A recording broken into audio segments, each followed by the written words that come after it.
හොඳයි මම මේ වීඩියෝ එකෙන් ඔයගලන්ට පෙන්නන්නේ මේ ක්ලිප් ස්විච් එකක තියෙන ඩීටේල් ගැන. ඒ කියන්නේ මම මේකේ තියෙන ඩීටේල් විස්තර කරනවා. මොකද ගොඩක් අය මේකේ ඩීටේල් වලින් මොකද්ද කියන්නේ කියන එක දන්නේ නැහැ. හරි. ඒතකොට මේක ඔයගලන්ට පේනවා මේක ක්ලිප් ස්විච් එකක්. ඒතකොට මේක බ්‍රෑන්ඩ් එක තමයි ACL බ්‍රෑන්ඩ් එක. මේක ACL කියලා මෙතන ගහලා තියෙනවා.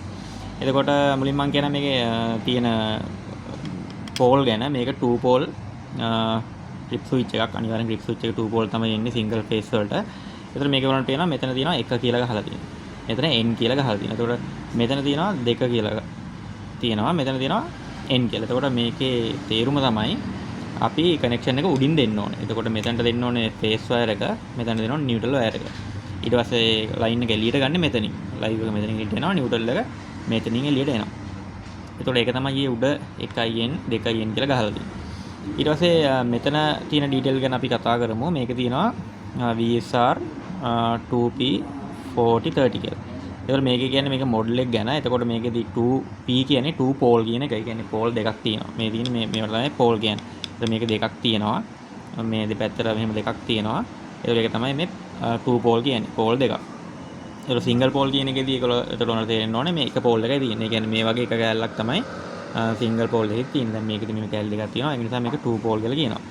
40-30 කියන්නේ 40 කියන්නේ මේක ඇම්පියර් ගාන 30 කියන්නේ මේකේ මෙතන තියෙනවා L ඩෙල්ටා n කියන එක. ඒතකොට ඒක මම එතනදි කියලා දෙන්නම්. එතකොට ඒ දෙක තමයි මෙතනින් ආපු මේ 40යි 30යි තමයි මෙතනට ලියලා තියෙන්නේ. හරි ඒක තේරුම් මම මේක විස්තර කරලා කියන්නම්.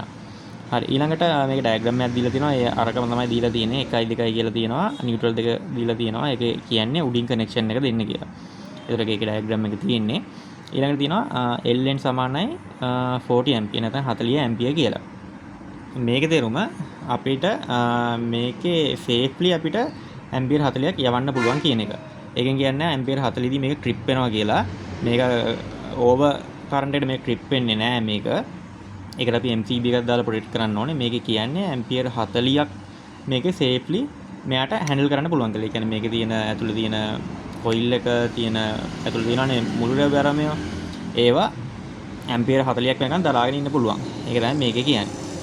ඊළඟට L ඩෙල්ටා n කියලා තියෙනවා 30 මිලි ඇම්පියර් කියලා. ඒ කියන්නේ මේක හරහා යන කරන්ට් එක මිලි ඇම්පියර් 30ක්. ඒ කියන්නේ ඇම්පියර් වලින් කියන්න බෑ. ඇම්පියර් එකක් කියන්නේ 1 ඇම්පියර් ගත්තොත් ඇම්පියර් 1යි මිලි ඇම්පියර් එකක් කියන්නේ ඒකෙන් 1000න් එකක්. මිලි ඇම්පියර් කියන්නේ ඒකයි. එතකොට ඒ වගේ මිලි ඇම්පියර් 30යි කියන්නේ ඊටාම පොඩි කරන්ට් එකක්. හරිද? ඒ කියන්නේ මේක ඇම්පියර් වලින් බලන්න මේ 30 කියන එක 1000න් බෙදන්න ඕනේ. එතකොට එනවා බලමු 30 1000න් බෙදුවම කීයද කියලා. 30 1000න් බෙදුවම එනවා 30 බෙදීම 1000. මේ ඉතින් 0.03යි වගේ ඊටාම පොඩි කරන්ට් එකක්. මේකේ ලීක් වෙනකොට මේක ට්‍රිප් වෙනවා. ඒක තමයි ඒකේ පෙන්නලා තියෙන්නේ. ඒතර ඒකේ කියන්නේ ඒක. හරි 30 මිලි ඇම්පියර් කියන්නේ ඩෙල්ටා n 30 මිලි ඇම්පියර් කියන්නේ මිලි ඇම්පියර් 30ක් මේක ලීක් වුණාම මේක ට්‍රිප් වෙනවා කියලා ඒක.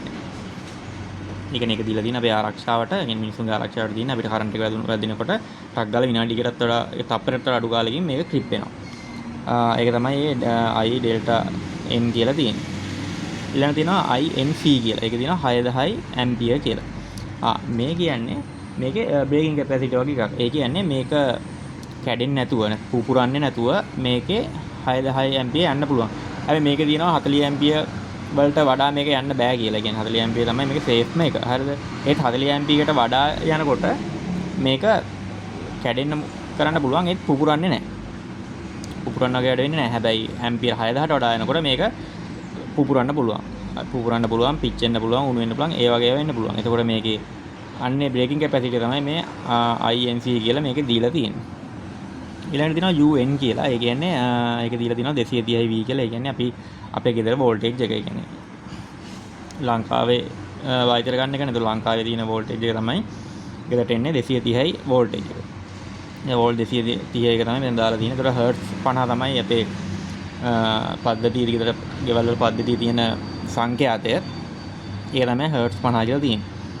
ඊට පස්සේ මෙතන තියෙනවා IEC EN මේ කෝඩ් එකක් තියෙනවා. මේකෙන් කියන්නේ මේක හදලා තියෙන ස්ටෑන්ඩඩ් එක. මේක හදලා තියෙන ඉන්ටර්නැෂනල් ස්ටෑන්ඩඩ් වලට අනුව. එතකොට මේ ඉන්ටර්නැෂනල් ස්ටෑන්ඩඩ් එකේ ඒ කෝඩ් එක තමයි මෙතන තියෙන්නේ.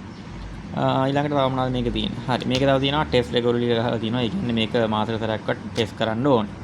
ඒතර මේකෙන් ඔන් ඔෆ් එකට දැම්මොත් එයාට දැම්මොත් ඔෆ් කියලා තියෙනවා. දැන් මෙතන බටන් එකක් තියෙනවා අපිට පේනවා. මෙතන කරන්ට් එක දීලා තියෙද්දි මේකට මේ ටෙස්ට් බටන් එක එබුවම මෙහෙම අපි උඩට දාලා තියෙද්දි ඔන් එකේ තියෙද්දි කරන්ට් එක දීලා තියෙනවා නම් මේ ටෙස්ට් බටන් එක එබුවම මේක පල්ලෙහාට එනවා. ඒතකොට ඒකෙන් චෙක් කරන්නේ මේක හරියට වැඩද කියලා. ඉන් ට්‍රිප් එක හරියට වැඩද කියලා තමයි ඒකෙන් චෙක් කරන්නේ. එතකොට ඔය වගේ ওই ටික තමයි මට මේකෙන් කියන්න ඕනේ. මොකද මේකේ තියෙන ඩීටේල් ගොඩක් අය දන්නේ නැහැ. හරි මම හිතනවා මේ වීඩියෝ එක ඔයගලන්ට වැදගත් වෙන්නේ නැති කියලා.